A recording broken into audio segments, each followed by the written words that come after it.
Away we go. Welcome, guys, to Gunday Brunch. I'm Caleb Giddings. And I am Keith Finch. And this is part 2 of the Keith and Caleb make everyone big mad by talking crap about guns that some people have some very strong feelings about.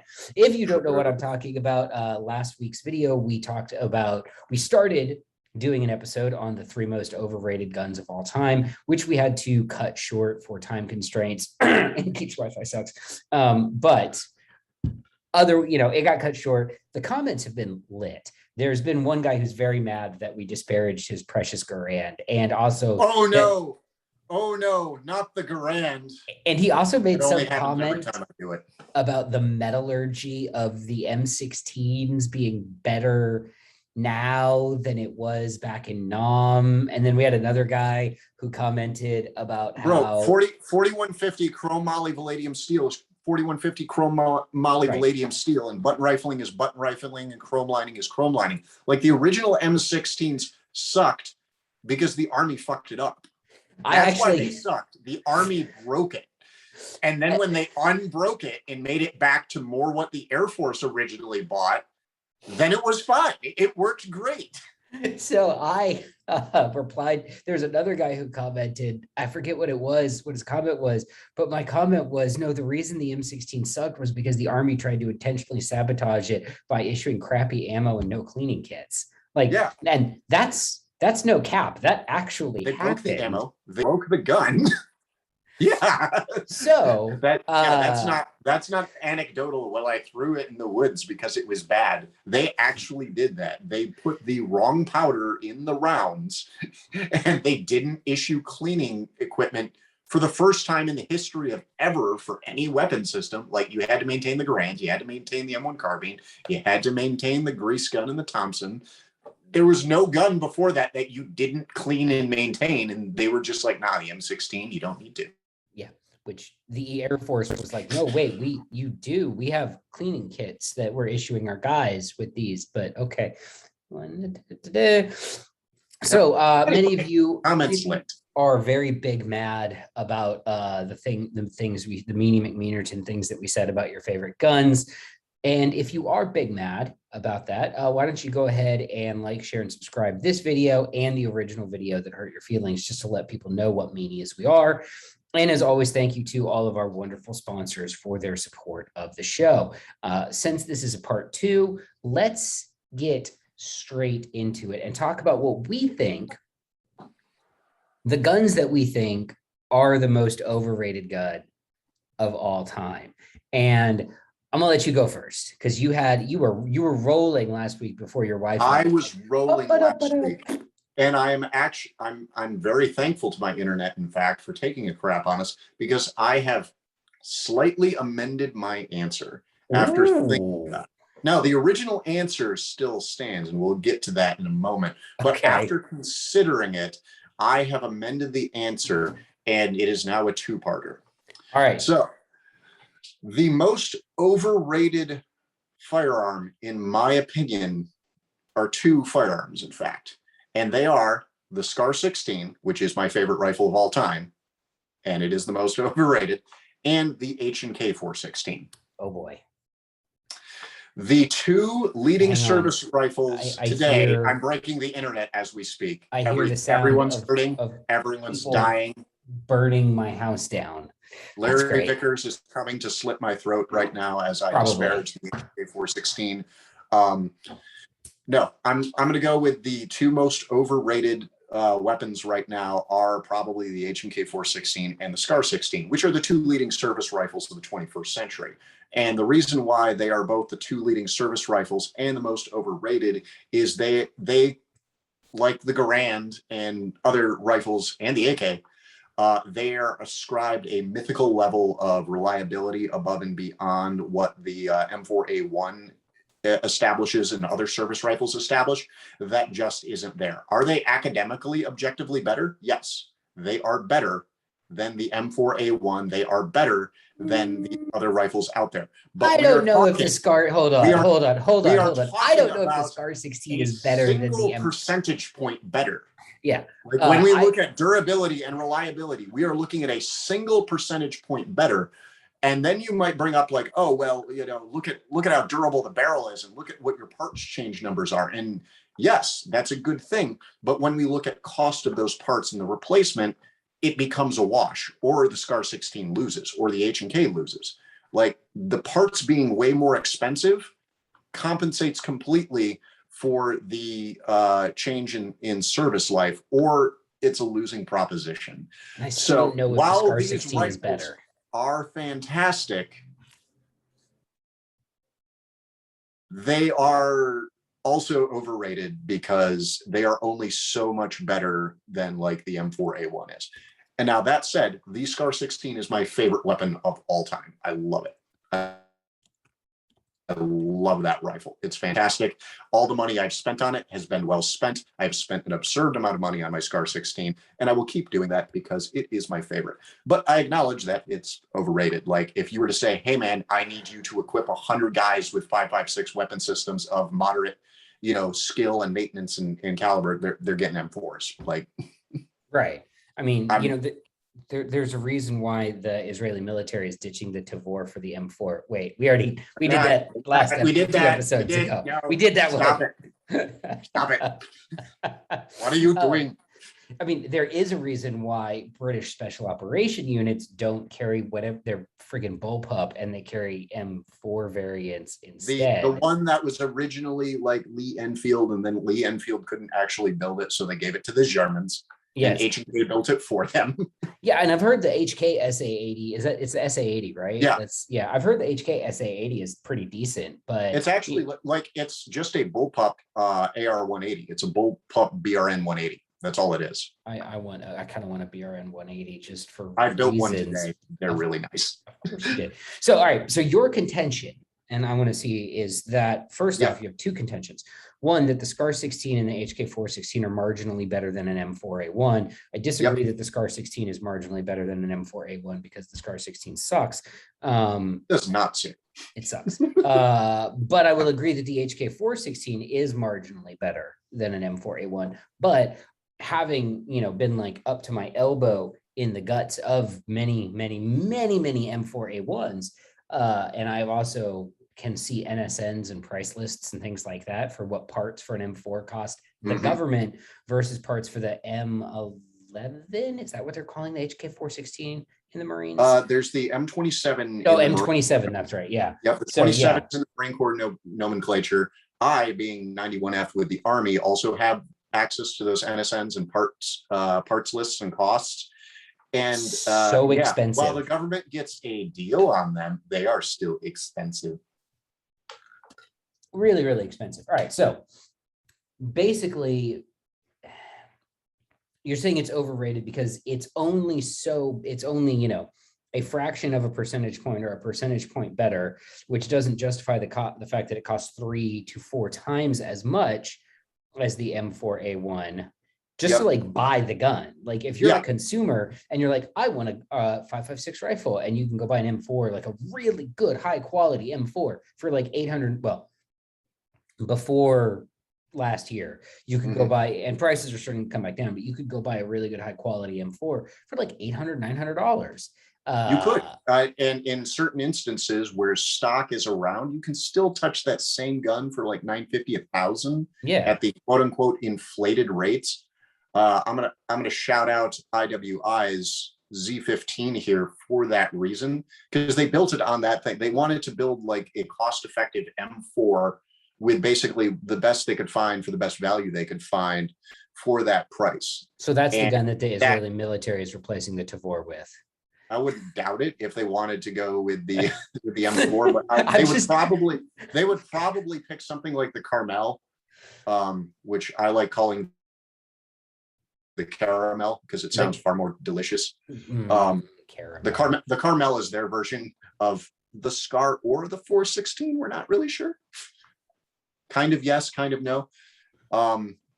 Fun looking gun, but you look at the Z15, which is an entirely American made product. Like, this was IWI US that pushed it because they were like, look, we want a US branch, we want a US domestic product in case imports get really wonky and we have to cut off supply. of other products. We want one that's all made here. And so they came up with the Z15. So they just made a really nice consumer grade AR, and they work, they work well. And so prior to that, I probably would have said the best one for your dollars on the market was one of the FN offerings that were in the $1,100 price range. And then obviously you can get, you can start poking BCMs for around that. And then right above that's Daniel, and like anything in the $1,000 to $1,500 price range for an AR-15 is getting you a really nice rifle for the most part, unless you've spent money on goofy gimmicks like red anodizing. So you translate that, and then you look at the H&K MR, 223 MR 556, or the SCAR 16, the new ones with the non-reciprocating charging handle, or the legacy ones, and you've just doubled your price tag. You've gone from a $1,400, $1,500 base rifle to a $3,000 base rifle. And what have you got to show for it? A very robust, reliable operating system, yes, but we're talking going from the 98th and change percentile of efficiency and bumping into the 99th. We've gone from, a really bad 1 in 400 stoppage rate on the worst performing day that the M4 had to like a 1 in 900, 1 in 1100, even further than that stoppage rate. And when you look at that, it's like, okay, I would have to blow through 3 combat loads to have a sort of repeatable problem with my M4, but I would have to blow through 5 combat loads to have a repeatable, sort of observable problem with the H&K or the SCAR. So you're getting into levels of really, the problem with all of this is everything works really well now. Like beyond a certain quality level, it all works really well. Just some of it is much more expensive for a little extra really well. And that's why they're overrated. It's very much the sort of the difference when you're looking at incremental price increase, incremental performance gains, and the cost that you have to get. Because like we'll use the Glock 19 as the perfect example, right? A Glock 19 is really, really good. A Wilson Combat EDC X9 is a little bit better, but to get that little bit, you have to spend a lot of money. It's just like when, sport shooters are training, right? Like to get from like, I bought my first gun to say like middle B class requires a lot of work, but it's a pretty aggressive ramp. Then to get from like B class to master class, the amount of time you have to invest to go a much shorter distance is higher because you're looking for these really incremental skill gains. All right, so I accept your fundamental premise that it is a cost-related thing. However, allow me to retort with my most overrated gun, because my most overrated gun is also responsible for the Butma 45. The most overrated gun of all time, in my opinion, is a gun that I dearly love and currently own 2 modern replicas of, with the plans on buying more because I dearly love this gun. The Colt Single Action Army is the most overrated fucking gun of all time. That's one. That's the first F word that we've put in this episode, a guy who complained about the number of F words in the show. So there we go. We're gonna edit this later and find like I put one in there. I think it was a different one though. I think I swore the F word. So here's the thing with the Colt SAA is that there's so many. This gun is overrated for a number of reasons, but mostly because people think of the Colt SAA as something that it never actually was. And they think of it as being ubiquitous to the American West when it never was. And they think of that one because of phenomenal marketing by Colt starting in the, this is interesting, starting in the post-World War II era. So in the post-World War II era, Colt basically, Colt had like money back then. And they basically went on a marketing blitz to make sure that that was the golden age of Westerns, was the post-World War II era. And Colt made sure that John Wayne always had a Colt. They made sure that American-made movies, the guys always had Colt SAAs, all right? They made sure that this became the image of the Western cowboy, of the Western gunfighter, and it became ubiquitous in movies about the West. You can't do a Western without dudes with Colt single action armies. There was a time period where that was the gun. That was the only gun. But here's the thing about the Colt SAA and what people, or the Peacemaker, or the 1873 Colt. And that's an important thing. First off, 1873. It came out in 1873. It was not ubiquitous to the frontier. Do you know how much it cost when it came out? $12. Do you know what the average weekly wage of an unskilled laborer was in around the 1870s? I went and I looked this up because this is how much I care about this. $9 a week. $12. You're telling me that somebody would go out and spend an entire week and a half's wages on a handgun? Get directly out of my face with that. All right. You can excuse yourself from the room with that line of reasoning. That today, let me look up today. No, let's use a minimum. Let's use the preferred minimum wage of the United States to stand in for quote unquote an unskilled laborer. Let's say $32,000 a year. Sure. $32,000 a year. I could also do by median income. So 32,000. Yep. 32,000 divided by 52 is $615 a week, which it's about Glock prices. All right. Yeah. So if you're making $32,000 and you buy a Glock, you have done but the Colt SAA is a week and a half pay. So you're talking about what? You're talking $900. Right. So you're talking like a SIG 229 or SIG 226. Which are not nearly as prevalent as Glocks or something like that. Correct. Are there people that do that? Yes. Were there people in the Old West that would have saved up their money to go out and buy these guns because it was a status symbol, because of all of these things? Yes, absolutely. But it was not nearly as common as Hollywood, as movies have led you to think. And as a matter of fact, I have three other things, then I'll get off this. Jesse James didn't carry a Colt single A. He carried Remington's knockoff of the Colt SAA. When the Colt came out, it was already obsolete. And this is a really important thing that people gloss over.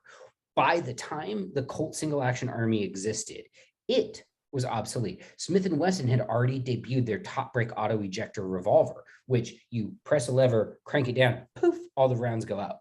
If you've never fired a Colt single action army, loading and unloading it is a monster pain in the dick. You have to flip the loading gate open, pull the hammer back to calf cock, rotate the cylinder, hit the ejector rod, rotate it, hit it, rotate it, hit it, rotate it, hit it, rotate it, hit it. And you couldn't actually load it to capacity. You had to load it to 5 rounds because the firing pin would rest directly on a live round, which if it was jostled, could set the gun off. The Smith didn't have this problem. Plus, by the time the Colt SAA came out, double action revolvers already existed. The British it was the Beaumont Adams was a double action percussion revolver that the British had already invented. So you had this gun that achieved iconic, legendary status, kind of around a lot of bullshit. The most common guns outside, here's the thing. When we talk about it, plus Hollywood has done this whole thing by making it seem like everybody in the Old West carried handguns. Big fact, they did not. All right. The most common guns in the Old West were single barrel side-by-side shotguns. The second most common guns in the Old West were carbines and rifles of some type. All right. Every household had a rifle in it. You had a rifle that because you had to eat and you had to protect your land. So you had a rifle. You probably didn't have a handgun because a handgun wasn't nearly as useful as a rifle. And you probably didn't have a Colt SAA if you were a farmer sitting out there. You might, if you were a Civil War veteran, have kept your revolver that you may have been issued if you were in a cavalry unit or something like that, and had it converted to a cartridge revolver or something like that, or hell, just kept it as black powder because gosh darn it, them newfangled cartridges, I don't trust them. But it was not the ubiquitous, and I've said ubiquitous like 5 times, so I'm going to give you guys another one in a second. Fuck, that's 2. it was not this super common gun that everybody was rolling around with one on their hip, like you've been led to believe. And the second reason why it's overrated is because it is directly responsible for the Butma 45 guys of today. And here's why. The US Army was like, hey, we need a handgun that's better than the Colt SAA because it's slow to reload, it has a lot of recoil, and it's not like super great for the way that we're transitioning to fight. All right. We were starting to move away from mounted cavalry as sort of like the hammer of the army, as it was in the late 1800s. And then we got into the Philippine insurrections, and the standard issue sidearm was a 38 long Colt revolver. I'm gonna hurt some people's feelings now. The reason that the Colt 45 that the 1911 exists is not because of the Philippine insurrection and Moros, soaking up 6 rounds of 38 and then smashing someone's head in with a hatchet. That's not it. Because as we've discussed in other episodes, they were mostly shooting them with Krag Jorgensen's. We had a commenter say it's Jorgensen. So Jorgensen. Yeah. So they were mostly shooting them with Krag Jorgensen's. No, so what happened was cavalry generals had somehow gotten like into the ordnance board, and these guys were like Butma 45 because they loved their Colts that they had carried on fucking horses, which the Colt makes sense on a horse because you use a handgun. Anyway, they're like, well, we got to have something that's basically the Colt, but let's just, and then, because the original design for the 1911 was a 38 ACP, it wasn't a 45, but they were like, Butma 45. And then that is where have we heard that before? Wait a minute, didn't we have this? Yeah, they didn't want 38s because they 45, right? So anyway, the most overrated gun of all time is a gun that I dearly love, is a gun that is an icon of America and that you have been fooled about because it really wasn't that common and it cost a shitload of money in 1873 dollars. The Colt Single Action Army. Colt, I still love you. Please keep talking to me. Send me an anaconda. So I trashed 2 companies I love, whose rifles I love, and whose one of those rifles I own, and the other one I'm going to get at some point. And you trashed a revolver that you love. Funny story. The guns we think are most overrated are ones we own and we really like and genuinely love and are like objectively, when you actually like, they are objectively all good guns because yes. The Colt, I say that the Colt was obsolete when it was invented. Yes, however, structurally, it was much stronger than the Smith & Wesson Schofield that broke at the top. It was much more durable than the double action revolvers of the era. It was a really good gun. It was really well built for the gun it was. Right. And the Scar and the 416 are really well built for the guns they are. Like objectively, they do beat the M4. The problem is by how much and for what cost. And with yours, it was propaganda led us to believe that this was way cooler than it was. And while it's still cool, it's not for all the reasons that everyone thinks it's cool. So I am going to concede the most overrated to your selection based on I've destroyed the gun I love. The smoke and mirrors game that Colt played to be like, it won the West. And it's like, nah, there weren't that many in the West, guys. Hi, Cap. It's again, great gun, phenomenal gun. Also, one last point, all of the ones that you see in like the spaghetti westerns were made by Pieta, not Colt. So, whatever. Yeah. Just that's why we call them it's the pasta revolver. It's the pasta revolver. See, this is why I'm gonna get the Beretta 92 in the next Clint Eastwood movie. This is why I can buy a bunch of like Pietas and Verities and still ride a Vespa just because, and then do this because I love the spaghetti. I love the spaghetti. And I also want to get one rechambered in 38 Super, but that's a completely different. That's so hipster and weird. Just because it's overrated, guys, doesn't mean it isn't fun.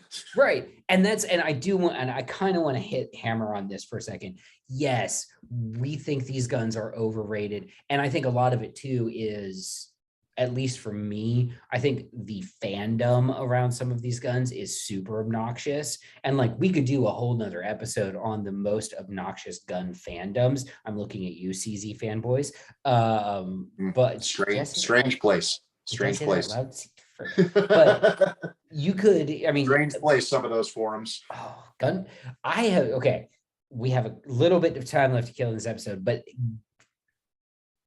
diehard fandoms around mechanical objects confuse me.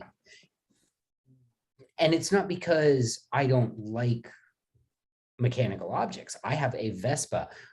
I love it. I absolutely love it. Is it weird for me to love an Italian motorbike? Maybe. That doesn't change the fact that I love it. Do I think that, like, if you were doing an objective comparison of scooters, is it the best scooter on the market? No. Honda's way better, like more reliable, easier to fix, all of these other things. But I love it. But I'm also not going to create a web forum about how it's the best thing in the world and then get into internet fights about it, which that's where I don't understand some of these people. I'm like, hey man, I'm really glad you like your CZ whatever, or but yeah, actually, let's do that next week. P10, your Shadow 2, your anything in between, your Scorpion. Like I have a CZ Scorpion sitting over there. I get you guys. I like it. It's really fun. I put a goofy binary trigger in it. Why? Because I like to go fast. And I like crime. I mean, what? Yeah. Wait, are binary triggers illegal yet? Have they? No. Those? Wait a minute. Hold on. It was only the bumpies. They banned bump stocks, but binary triggers are fine. The thing that's way better at it than the bump stock. Those are fine. I've seen, but you know what? Never mind. ATF, the binary triggers are great and they're super legal and not at all like a machine gun. It's super semi-automatic. It is. Oh my Lord. Well, we're all going to prison. All right, guys, but that is it. Like, again, please don't take any of this personally. This isn't a personal attack on any of you guys. No, it isn't. Again, part of the reason we picked what we picked, we own these. Have them. We have them. I have everything I listed. I do not have. I have had Kentucky rifles. I don't at this moment, but yeah. And I have had an M1 Garand. I don't at this moment. So my number 3 pick, I don't have. Your number 3 pick, you don't have. I've never had an M14. My most memorable M14 story is during a high power match. I fell asleep on the firing line, like in the shooting jacket and all of that, like tucked into my M14. I was so tired I just fell asleep. And then I was trying to clean one, and the reason I had to clean it is because it had decided to leave the projectile in the chamber, but when I went to clear it out, the projectile stayed in the chamber and the case came apart, dumping the contents of the case into the weapon. So did that color my opinion? Yes, it did. All right, guys. So our 3 most overrated weapons of all time. At number 3, the M14. At number 2, I'm drawing a blank. What did we? The AK-47. The AK-47 won that one. And number 1, the Colt Single Action Army, and by proxy the 1911, but mostly the Colt Single Action Army. 45. But the 45. All right, guys, the spirit of Larry Vickers can rest in peace. The HK-416 didn't win. Wait, he's not dead. I know, but he can probably astral project. Okay, good point. All right, guys, that's it for this week. We'll be back next week with an all-new episode. Thank you, everyone, for sharing, subscribing, listening, downloading, and all of those fun things. Talk to you guys next week. Later.